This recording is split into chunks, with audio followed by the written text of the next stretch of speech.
Hi, everyone. Welcome to Facebook Live. My name is Mickey Hudson. I am a PFAFF educator. I'm going to give you guys just a few minutes to all settle in and sit down. But I do want to remind everyone, once again, that this is a free event and do not give out any personal information during this event. I would also like to say thanks to my crew, Meredith, Ryan, and Thomas. They are helping me behind the scenes remotely. So, hey, crew. Today we are going to be going over the PFAFF exclusive stitches part 2. So I know Nancy reviewed quite a few of the exclusive stitches, and I'm going here to cover the rest because there are quite a few exclusive stitches. Many of my samples, however, do have some of those stitches as well, so you will see some of those again. For instance, the ribbon stitches, the lace stitches, and those kind of things. But today we are going to be covering the radiant stitches, the floating stitches, and the stacking stitches. And not necessarily in that order. We're going to start with the stacking stitches. Now, when it comes to the stacking stitches, there are quite a few PFAFF machines that do have the stacking stitches on them. I don't remember them all, but a few of them is like the Creative Sensation Pro, the 720, the 5.2, the 4.2. I'm sure there's a few others that I'm forgetting, but there are quite a few that have the stacking stitches. The floating stitches and the radiant stitches, I do believe, are exclusive to the PFAFF Creative icon and the PFAFF Performance icon. But we're going to talk about all the differences. So the first thing that we're going to talk about are the stacking stitches. Now, when it comes to the stacking stitches, it is exactly what it sounds like. They're stacked on top of each other. So I'm going to go ahead and come over to my screen here. And so if I go ahead and touch it, I can go ahead and go either to start sewing or on the PFAFF Creative and Performance icon. I can also just open my Help Center. And I can go to, this is what my Help Center looks like, and it has all of my help. I also want to bring in the app because the app Creator Q, this one right here, the Creator Q, if I open that up, you're going to see that looks just like that. Whoa, hello. That looks just like that. So the same information is here as in here. So this is a handy app to have for all of these techniques and tutorials. I'm going to go ahead and talk about the app just for one more second while I go to the sewing techniques. So if I go to sewing techniques and I go to exclusive techniques, there are my instructions, my handy dandy helpers. We're going to be going to the stacking stitches, which are here. And this is where we can get all our instructions, our videos, etc. But when you have a Wi-Fi capable machine, you also can come right over here to this little icon. Here is this little box, and on it you'll see a little zigzag and a little butterfly. This is for stitches and embroidery. But if I touch this, it will list the stitches for me. Just like if I come over here to content, it will list the stitches that I asked. So these are all the stacking stitches, and these are all the stacking stitches. But if you have a Wi-Fi capable, which is the creative icon, the performance icon, I can now just touch a stitch and say I want to do this stitch, and it will load it automatically onto my screen. So the app, if you do not If you do not have a Wi-Fi capable machine, as you can see, the app is still extremely handy. It's just all kinds of information in there. But if you do have a Wi-Fi capable machine, it becomes interactive, which is super cool. But what we're going to come here to, so we have the Help Center. I can also get information on how to do these stitches by coming into the main menu. If I select a stitch via the main menu, it will give me information as well. So right now I'm just going through, part of this is just showing you how to get information on your stitches. I know Nancy covered quite a bit of this, but so this is just kind of a review. But if I select a stitch here, oh, let me just select this. It will give me instruction down here as well. Will it?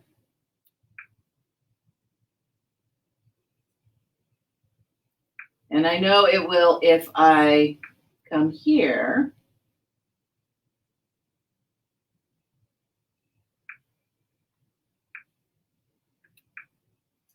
I always forget what numbers they are. I always go through the Help Center, so I always forget where I'm coming here.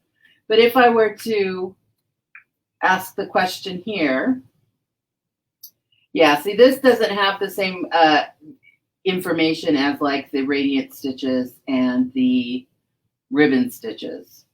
So this one is just basically, and I'm going to show you up close and personal. So you're just going to stitch one and you're going to stack the other one up right on top of it. But there's 3 different ways you can get information, or 4 different ways actually. So you can get information from the Help Center, you can get information from the main menu, and you can get information from your question mark. And the 4th way is you can get information from your app. So what I'm going to come down here, I'm going to actually stitch this out for you. So I just have a piece of fabric here, and we're just going to stitch right on the line. Thread my needle right quick. We're just going to stitch right on the line. And you can use your foot pedal for this, or you can hit your start stop button here, which I am going to do. I also want to show you this too, because sorry, I didn't mean to bump my camera, but I want to show you this too, because I want to line up my center line with my marked line. So when I lower my foot, it automatically goes down and now it holds it in place. But if I hit the down arrow button again, it will raise it into that pivot point. So I can come in and precisely put it exactly where I want, and then I can lower my foot again. So that is a really nice little feature that many of you probably already know about, but for those that you don't, it's awesome. Now I'm going to go ahead and touch my start stop function on this and just let it stitch on out. But I do want to talk about too, while this is moving, because it is moving side to side as well, I want you to pay attention to what my hands are doing, because I see this happen a lot when we're doing stitches that move side to side. We want to get in here and control it. We want to get in here and hold it and manipulate it. And the more we get involved, the less it comes out the way we want it. The machines really know what to do, and they really do a good job of pulling the fabric through and pulling it side to side. So I want you to watch my hands. I'm watching my little line over here to keep it parallel with my marks here. I'm keeping this and an eye on this to make sure that that's staying straight and not going crooked. But other than that, I'm really kind of letting the machine do it. If it starts going a little cattywampus, you'll see me just kind of give it a slightest little nudge. So I'm not manhandling my fabric. I am letting the machine do the work. And you're going to see how little manipulation really needs to be done. Now, I am going to stop here because I have a project that's in my way and it's starting to bump. So that's going to interfere. So now that I've cleared it out, I'm going to go back into just letting it do its job.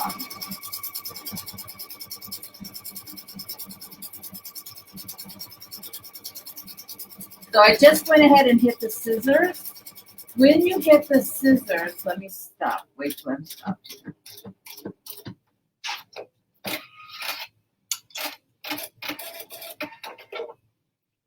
So up here are your function buttons, and there's the cut function, which is the little scissors if you can't see it. This, if I were just to hit that now, it's just going to cut. Just cuts my thread. However, if you touch this while it's sewing, it will finish whatever stitch it's doing. It will stop and tie a knot. It will cut your thread, and it will bring your foot up. This is my all-time favorite function. And I will be using the multifunction foot control as well. So you'll see that kind of happening, but I'm using my foot instead. So the multifunction foot control, I can control these function buttons with my foot. So awesome. But did you see how easy that was to manipulate that through, even though it was going side to side? I did not have to nudge it even once. Now with you're going to have more nudging to do depending on what machine that you have. The older the machines, the more you may need to nudge. But one of the things with the PFAFF Creative Icon is they have, so the Creative and the Performance, they have increased the width of the feed dogs, and they have added feed dogs in front of where the needle swings. So it gives you even more control. So it's not hard on an older machine, but you still don't want to manhandle it. But you might notice that you do have to nudge it into play a little more often. Okay, we with me there? All right. I am going to go ahead and change my thread. Now, if you're in the habit of grabbing your thread and just pulling it up, that is a bad habit. You want to really work to get out of that habit. You want to cut it at the top and pull it through the needle. The reason for that is the machines are designed for the thread to go in one direction. And when you just pull it the wrong direction, all you're doing is spitting lint and extra threads and all kinds of stuff that it doesn't really like. So I'm going to come in and grab a different thread. I am using an embroidery thread for this, but you can use cotton threads. You can use variegated threads. You can use 30 weight threads. They come out really nice as well.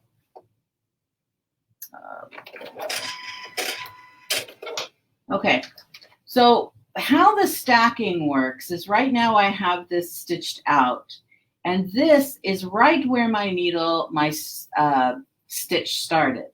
So when I come and do the next row of stitches, I want to make sure that that is where my needle is starting as well. So I want to come over here too. I want you to see the stacking stitches. Now, one of the things with the stacking stitches is they actually work in pairs. So they are designed to work in pairs together. So like 1 and 2 are designed to work together, 3 and 4, etc. However, I have done like 1 and 19. You know, you can mix and match all you want. But because I am doing this for demonstration, I will do the pairings together. Okay. So I'm going to come back over here. I'm going to drop my needle right into that spot.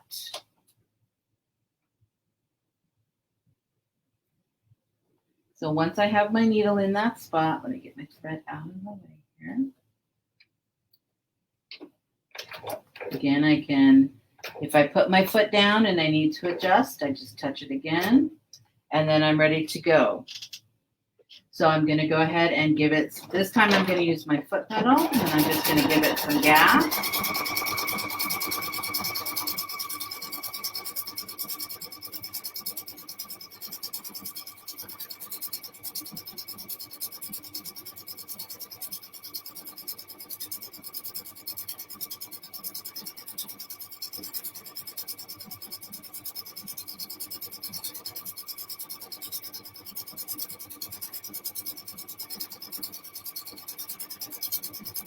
It's just so cool.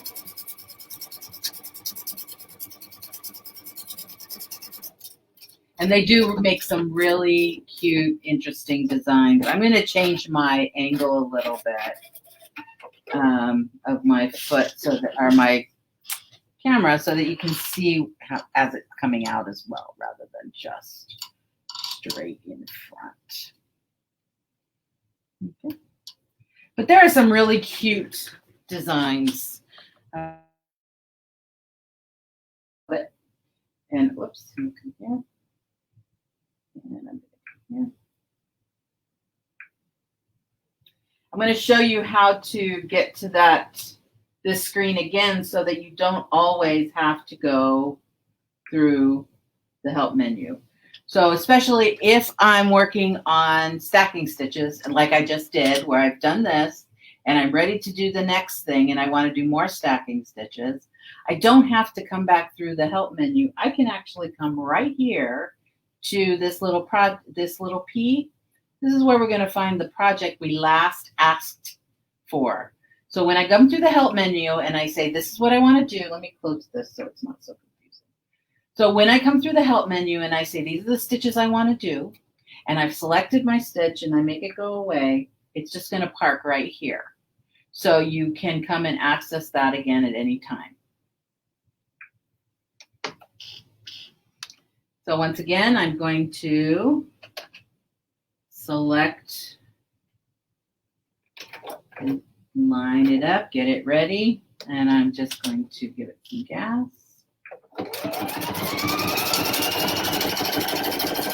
So this is going to just give some grass.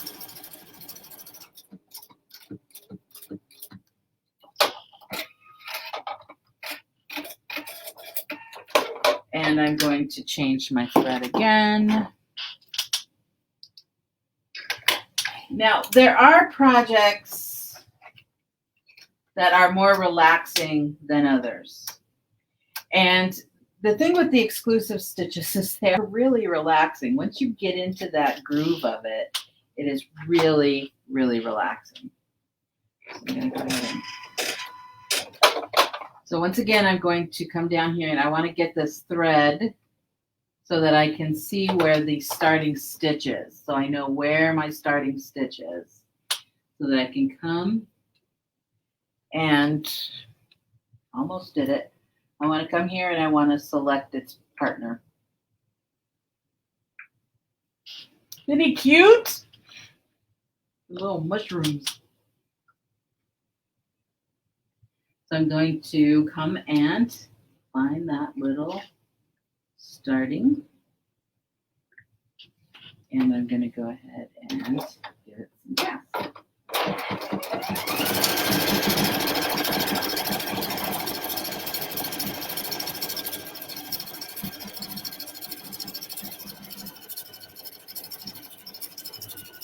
I'm going to go ahead and hit that cut function.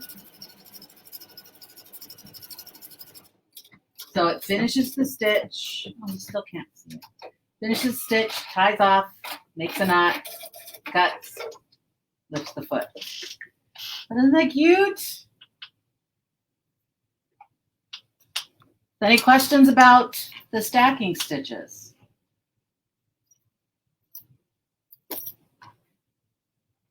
Okay, so I've got this little, so this is a little placemat that I did.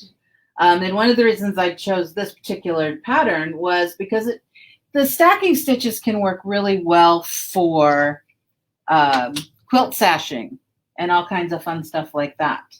So Here are the fish stacking stitches. Here are the wave stacking stitches. But there's really all kinds of fun stuff that you can do with the stacking stitch. So excited? So probably you guys have already been playing with that because we've had that for a while. But let's move on to my personal favorite exclusive stitch, which is the floating stitch. So I'm going to show you many ways to use the floating stitch. And as you can see here, I did one where it is seaming my strips of fabric together. So I used it as seaming. That is probably my favorite way to use them. And there's a couple of ways that you can do that. So one, I'm going to change my thread to a darker color so you'll be able to see. And I'm just going to go ahead and put a black in there.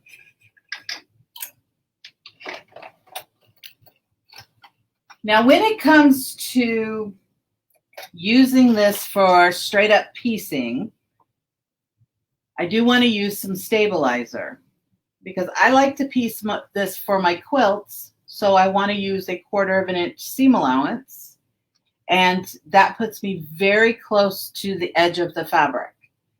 My favorite stabilizer for stitching is the Inspira Stitch and Ditch stabilizer. It's very lightweight, it's very inexpensive, and it is awesome for stitching. So there's a question that says you can bring these into embroidery, right? Yes, you can. The radiant stitches will be the exception, but yes, you can definitely bring these into embroidery. And you'll see that the floating stitches can too.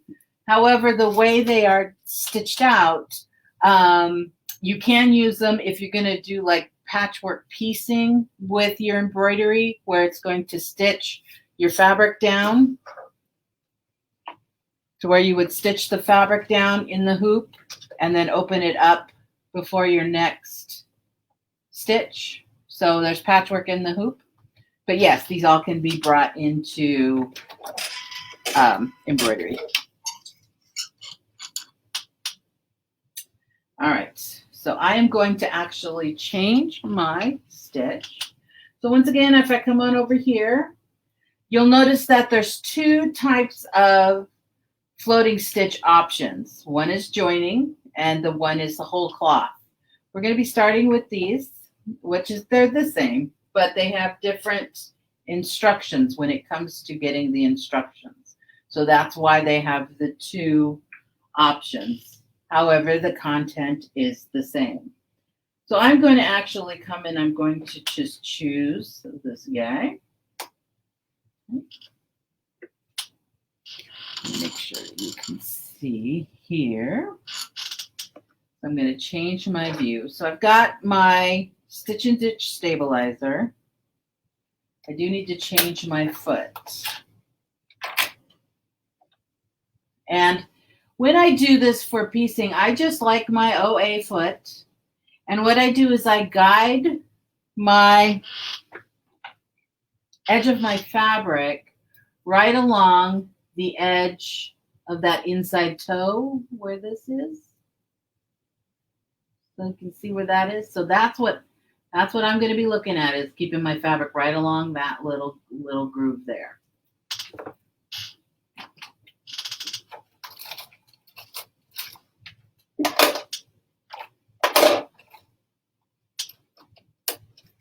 All right.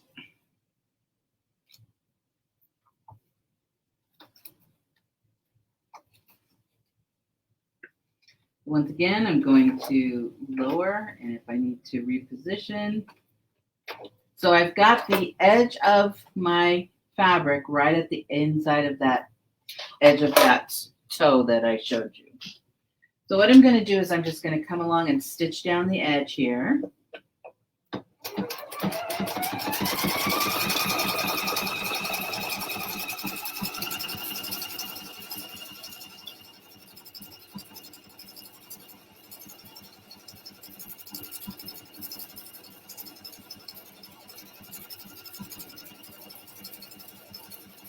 So I hit my scissors, so it's going to finish its stitch, tie it off, cut it, and lift my foot. Love that stitch. I love that function. So one of the things here, so now when I'm done, I can go ahead and just open this up. So as you can see, when you stitch them, it actually is connected. But when you look at them, they're not. So these are stitched right sides together. And so when you stitch it, there is a actual stitch down in between, which is why you can use this for quilting so well, or piecing, because it is held together. This is where the fun happens. So when you pull this open, you get these nice little floating stitches in between. Ooh, wow. But I do want to talk about this real quick, because this, the default setting in the machine is this. However, it doesn't know exactly what I'm doing or how I want it to look. I would personally like it a little bit tighter. So here is my density. I'm going to turn my density down. Now the density number, the bigger the number, the more space there is in between stitches. And the smaller the number, the less space there is in between stitches. So I'm going to turn this down a bit. And I'm going to lay this back over. So you can create the look, the exact look that you want to get.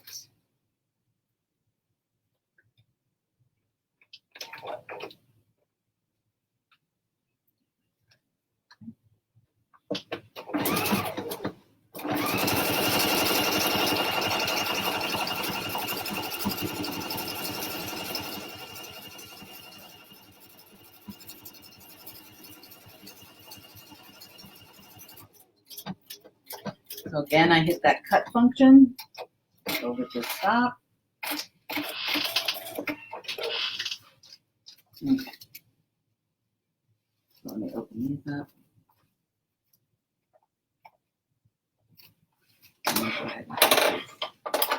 I'm going to cut this so I can put them right next to each other so you can see the differences between the two.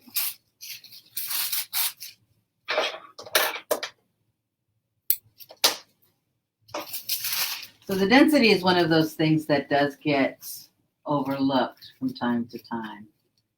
But as you can see, this was the original, and here's where I came and lowered my density so that it stitched closer together. Can you guys see that okay?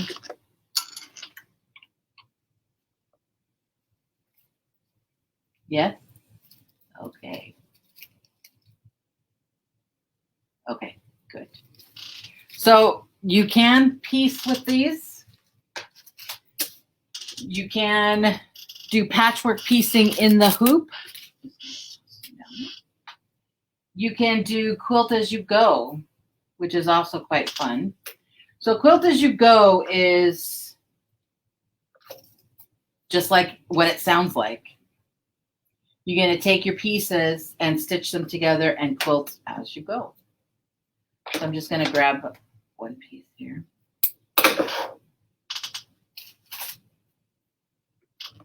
So here I have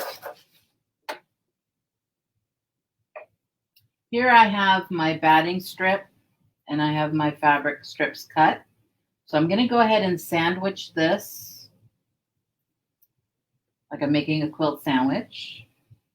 I will come and take my next layer and stack that on top.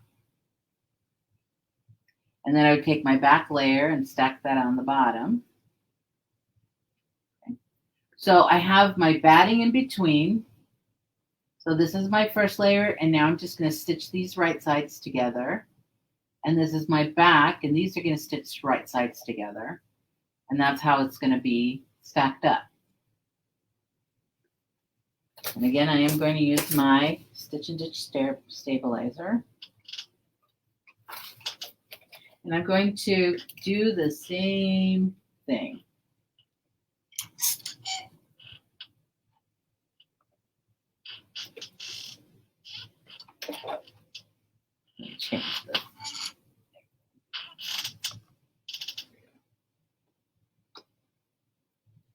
I don't use many pins, but pins, clips, anything that you need to make you sewing more comfortable for you. I am going to change my density back up a bit because I am going through the batting.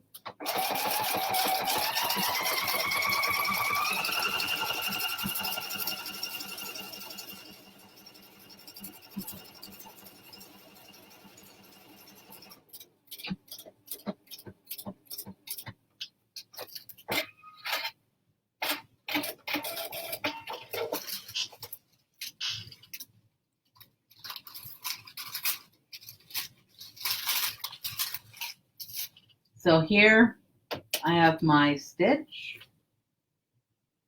I can go ahead and open this. Now I have bobbin thread in the bobbin, and if I were doing this for real, I would have regular thread or matching thread in the bobbin as well. But what I want to do first is, because I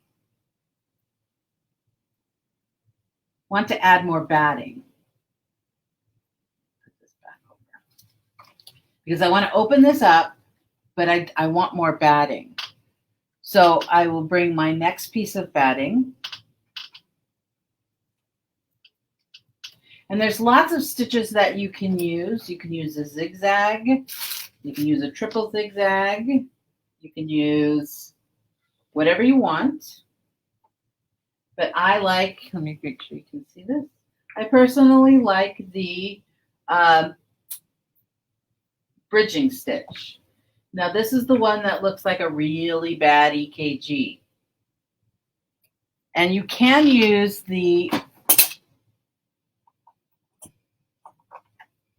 is the bi-level foot that's designed for the floating stitches when you're using them in a different way.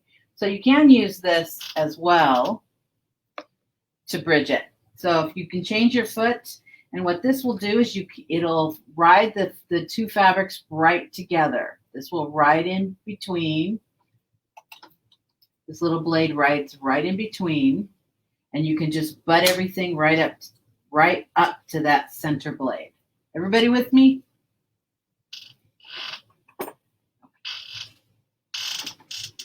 For time's sake, I am not going to change my foot.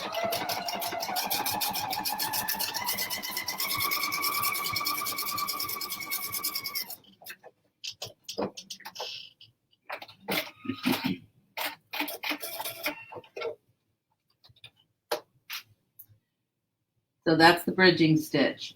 What I personally like about this, other than a zigzag, because I used a zigzag for many years until somebody pointed this out. But when you use the bridging stitch, it doesn't matter if I'm piecing this fabric together. So I've got these two pieces and I butted it together and use the bridging stitch. When everything is said and done, I can go looking for my seams later and I can't find them, even when I know right where they are. So I'm just going to pull this open. And I'm going to pull this open. Now again, I have bobbin thread on this side, which is why you're seeing that white.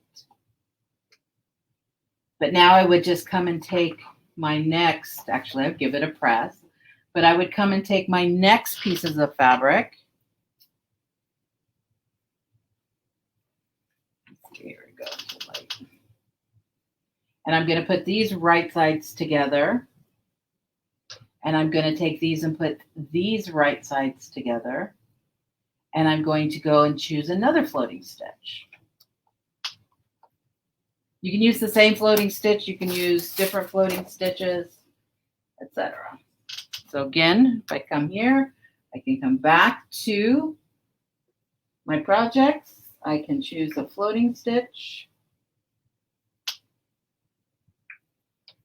And I can continue on.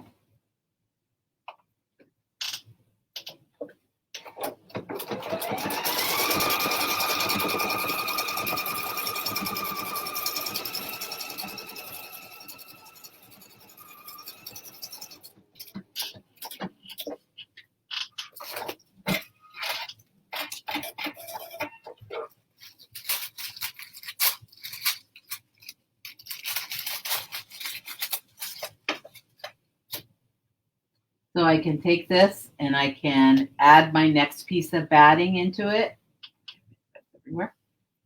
Add my next piece of batting. Go ahead and open everything up and give it a good press and continue. But isn't that fun? Are there any questions about this? Okay. Another way that you can do quilt as you go is with a whole piece of fabric. I mean, a whole piece of batting. So where you take your whole piece of batting, whatever size you're going to do, and kind of do the same thing. So I'm going to lay my first piece of fabric down. And I'm going to lay my next piece, whoops, sorry about that, on top. And just stitch along the edge.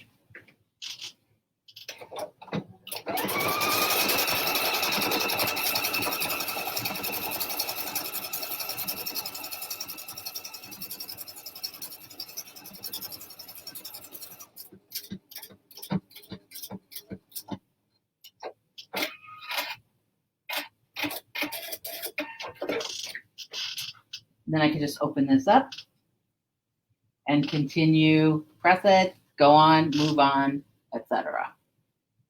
Is everybody good with that? Any questions about any of that so far? All right, so I'm going to show you some other things that you can do with the floating stitches. So as you saw, that was how I did this, was I just cut my batting and laid my strips down and stitched this together. So yes, when I'm doing my quilt as I go this way, I usually don't add a backing. I'm going to use, this is for like my piecing. I treat this as like my quilt top. And then I would come and I could do quilting through all the layers and then bind it up. However, you can do the continuous as you're going to go. Let me untie my tongue. You can do the front and back at the same time. However, with the whole piece of batting, it's harder to keep track of the front and the back to keep them all even. If you're going to do that, my recommendation would be to do it this way, because I can keep track of the front and the back and make sure that everything is even as it goes along. Does that make sense? So this is the way I do it if I want to do front and back at the same time. And this is the way I do it if I want just the quilt top. Like if I were piecing a quilt top and then sandwiching it, that's kind of how I do it this way. So I make my quilt top on the batting, and then I can come and quilt later. That makes sense, or am I still confused? Am I still not explaining it well? Okay. How am I doing on time? Oh, of course, running out of time. But you can also,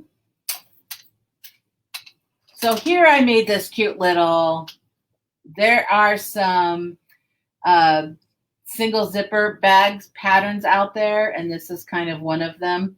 So it basically is just a long oval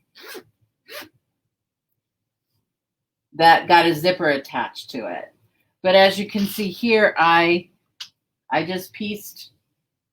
I love piecing with the floating stitches. They're just so much fun. And then because it was one piece, it was just fun to do. And then it just zip it back up and turn it into.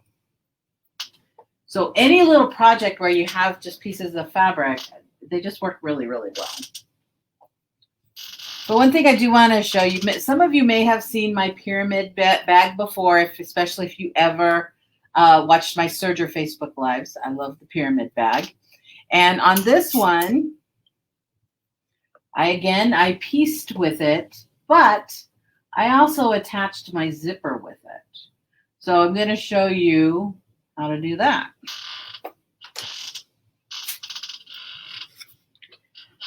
So just a tip here, whenever I do a zipper on anything, so whether it's a pattern that I'm making or a pattern that I've purchased, I always will go that extra step and add interfacing where the zipper is going to go.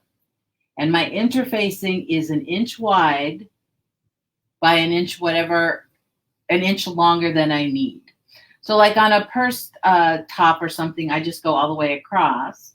But if you're going to do something where you're going to have a smaller purse or a smaller zipper, I would go 1 inch wide by 1 inch longer than what I needed. Okay. But by stabilizing your fabrics for the zipper, a zipper has some body to it. And so by adding a little bit of interfacing, it gives the fabric some body, so it works together versus the zipper trying to take over.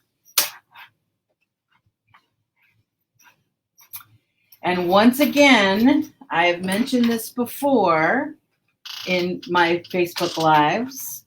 I personally like the really wide zipper, the purse zippers. So it's a little different than the dressmaker zippers that you're going to get at the chain store. You really want to talk to your dealer about getting the wide zippers because it gives you a little bit more zipper tape here to work with. So I don't have to use my zipper foot. So with the dressmaker zippers, it's more narrow. So in order to clear the teeth, I need to use that zipper foot. But with the wider zippers, I can play a little bit in here, and that's what I'm going to do here. If that makes sense. Okay. So I'm going to go ahead, and I want to, if I lay everything out so you can see it. So this is how my zipper is going to lay out. So I have the right side of my zipper to the right side of my fabrics. And so I'm just going to take one of my fabrics, and there's my interfacing along. And I'm going to go ahead and stitch it with my floating stitch. So I'm going to go ahead and continue with the floating stitch that I have. And I'm still using the OA foot because it's narrow enough that I can butt right up against the teeth, but it is wide enough that it will hold the fabric. And yes, I'm still using my stitch and ditch stabilizer. Whenever I'm stitching close to the edge, I like to do that. So again, feel free to clip if you're a clipper or a pin. And I'm just going to lower that. And right here, I have the edge of the foot right up next to those teeth. So those are my teeth right there. And so the edge of the OA foot is right up to the edge of those teeth. Pop this a little bit. And I'm going to just stitch on down.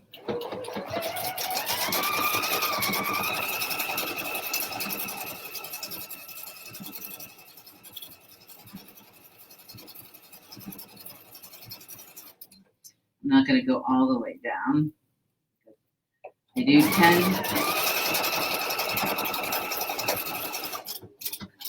do tend to get into a trance when I do these. And if any of you have ever taken classes with me locally, especially on like free motion quilting, I tend to take over. I get in that trance and I forget where I am. So I do have to be careful not to stitch too long, because that trance mode will hit and then I'll forget where I am. All right. So here I've got my stitches down, And as you can see, if I just come in here, this is just magic. I just love this part. So you can create some fun zipper effects with any of the floating stitches, and it holds really, really well. So any questions about that? So my other side, I would just come and let me come and just get a different floating stitch. I'm just going to select a different floating stitch. And then I'll show you some samples. Oops, putting that in. So once again, I'm going to lower the foot so that I'm right next to those teeth. Up.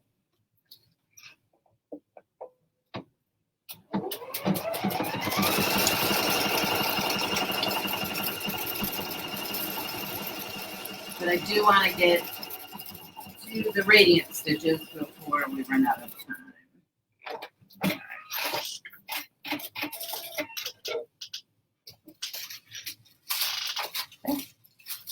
But I did tell you that these were my favorite stitches, so I just tend to get all kinds of carried away.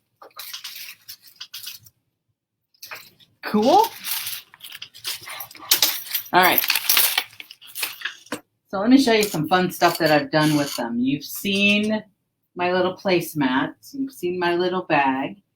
This was actually I do a lot of quilt as you go. So this was one of those. I was making the next row of strips and I miscalculated. So this little row of blocks came out wrong.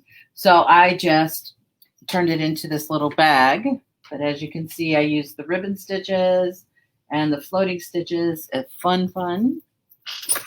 Can you change the density on these? Yes, you can. So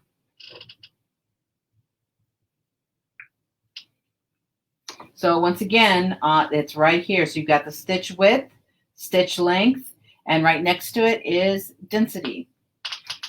So another question is, you appear to have a telescoping thread guide on the right side of your machine. What is it? So this is I am on the PFAFF Creative icon. Yes, you can change the density. The follow-up to the density question is, can you change it while sewing on a zipper? Yes, you can change the density for anything. So if you think you might want to change the density, I would just do a little test, maybe one stitch rotation, because that's easy to take out if you don't. Or if you have an extra zipper, you can just test it and change the density all you want. So back to the telescoping thread stand. On the PFAFF Creative icon and on the PFAFF Performance icon, these are built into the machine. So it actually is built into the machine. You can talk to your local dealer if you need one that sits next to the machine. I would talk to my local dealer because there are a few that are available, and I'm sure that they have at least one of them. Okay. So, Meredith, am I still... did I answer that question about the zipper, or am I still misunderstanding the question? All right, I have another question that says, how do you assure that the stitches are identical on each side of the zipper? So that is a good question. So one of the things that I did here is you could cheat and do two different kinds of stitches. However, if I want this to be identical on each side of the zipper, what I can do, let me just cut this off and I'll show you. But I really do want to get to the radiant stitches. So we'll try and make this quick. So I'm going to go back to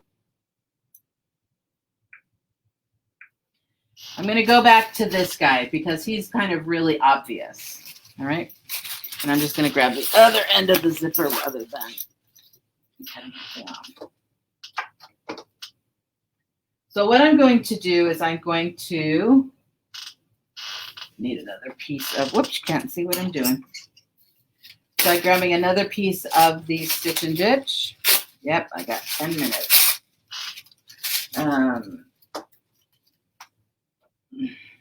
So the Stitch and Ditch, So what I would do, if you really, really, really want to get precise, is you could actually mark a line across both pieces of fabric where they're going to line up. But what I'm going to do is I'm going to go ahead and I'm just going to stitch out a couple of these. Okay.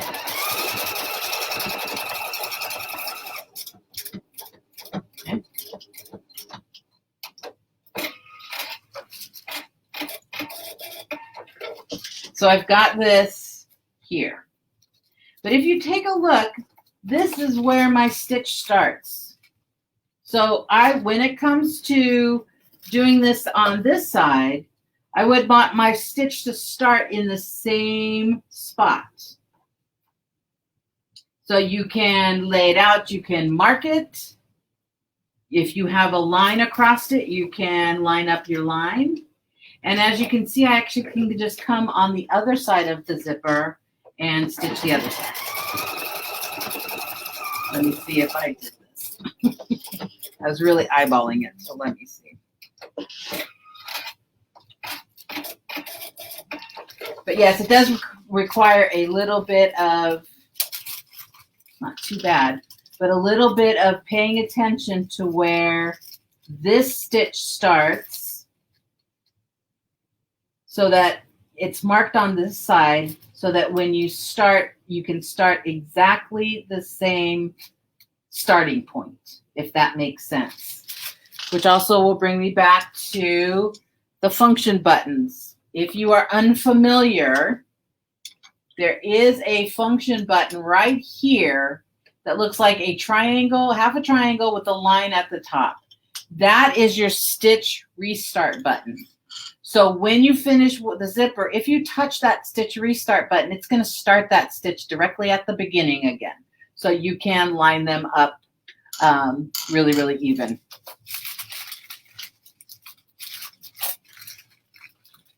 Oh, you're welcome. So somebody watched my quilt binder attachment video. I did a Facebook Live on the quilt binder attachment. So if you are interested in learning about the quilt binder, that's a good place to go. So okay, I'm going to show you a couple of quick samples. So when the creative and performance icon first came out, these were new stitches to us. So I just grabbed some stuff and started playing. I went to the thrift store and found two shirts that were very similar. And so I cut them up and I just put it back together with the floating stitches. And I even did it on the pocket. I'm so happy about that. So, but there's some fun stuff that you can do with the floating stitches. There was this little pleated dress, little girl's dress, where the top was all pleated. And I decided that on the pleats, I was going to go ahead and add radiant stitches in between. So super cute. And at the bottom here on the hem are the radiant stitches.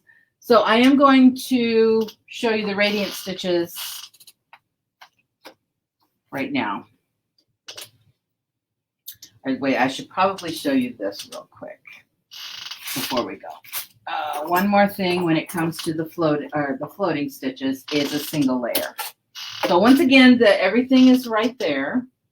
But if I'm going to do make sure you can see that. I'm going to go ahead and select that. If you're doing a single layer for the floating stitches, this is where you're going to use your bi-level foot, and this comes with the PFAFF Performance and Creative icon because it was designed for the foot. Now, if I want to do rows and rows of stitches on this guy here, I'm going to mark it from the wrong side. So normally you've been seeing me use the Stitch and Ditch. However, on this case, I am using a regular tearaway stabilizer. It's a little more firm because it's got a little more work to do. So I mark it from the wrong side because I am going to fold this back to the wrong side, right on that line. And I'm just going to butt up that little fold right against, oops, I hit the wrong button. I'm going to bump that little fold right up against that blade. And I'm just going to stitch on down.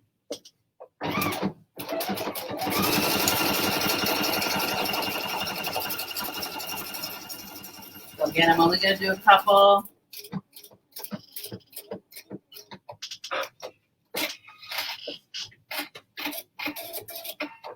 So now when I pull this open, it's on one, it'll be floating on the fabric itself rather than in the seam. And so I could do rows and rows of this. Just give it a press. Come and stitch your next row right on the line, etc. Everybody with me on that? All right, well, I'm going to move on to the radiant stitches, but if you want to see that again, I will show you that again in a bit. But I want to move on to the radiant stitches.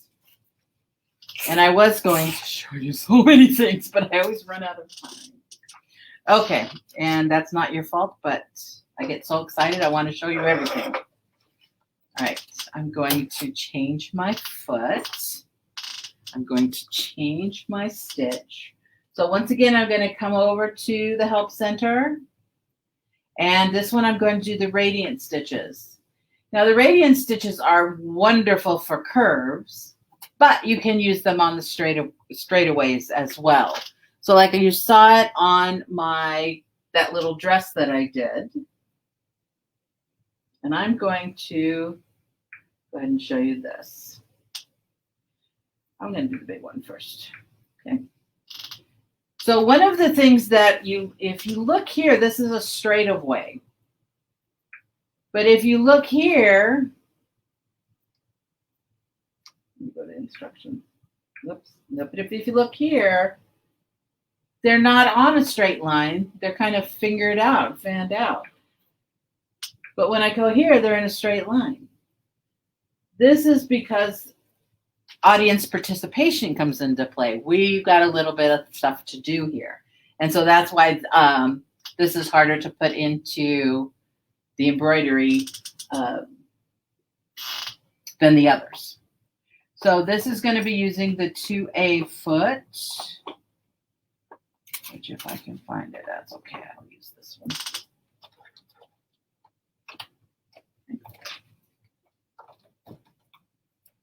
All right.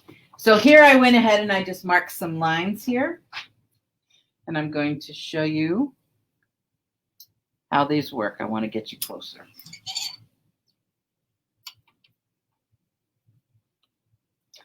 Okay. So I'm going to go ahead and I'm going to stitch on down.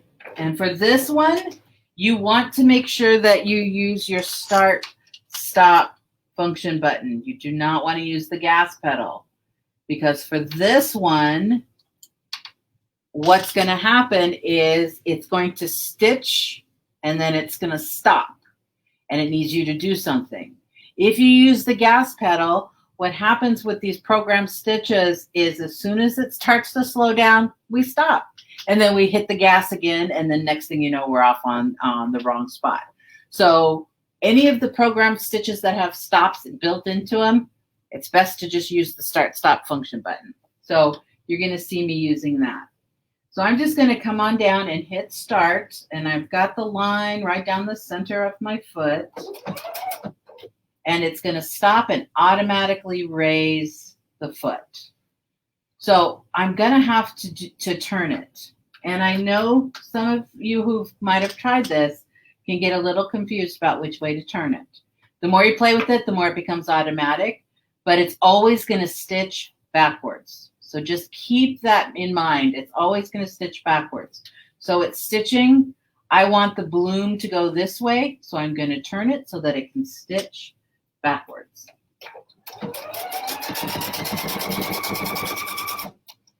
And then I'm going to come and turn it back straight so that it'll stitch the straightaway. And then I'm going to turn it so that it will stitch backwards. Now, when you talk about Zen moment, this is one of those things that really will put you into a Zen moment.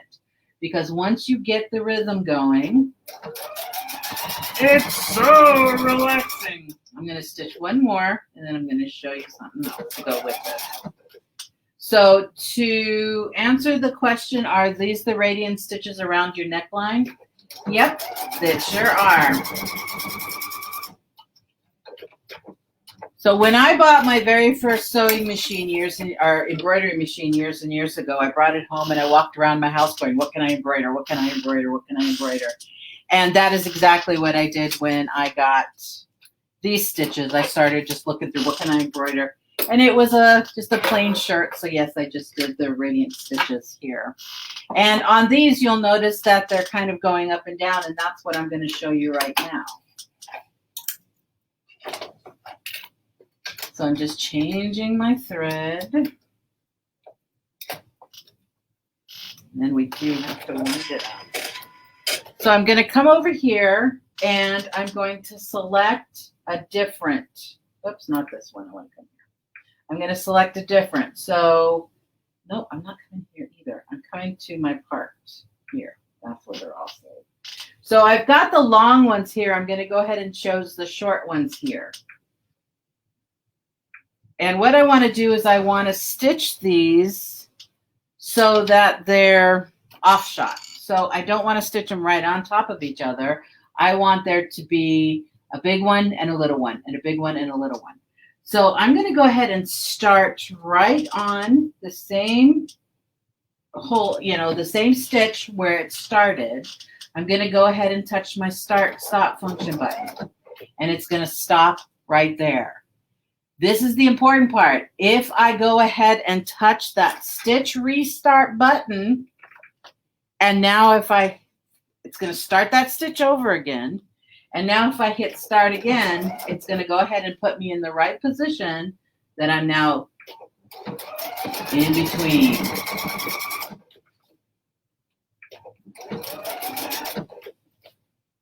That. So that is a really easy way to get that offshoot. So you're going to start, touch the stitch restart, and just start again. Now the next thing that I do is I would like to finish up and just kind of edge those connecting points. So I'm going to come here, I'm going to make it a little bit narrow, I'm going to make it a little shorter. Because I want to cover up this edge here. And you can do this with all kinds of fun stitches and stuff, but I'm going to just go ahead and do just a satin stitch.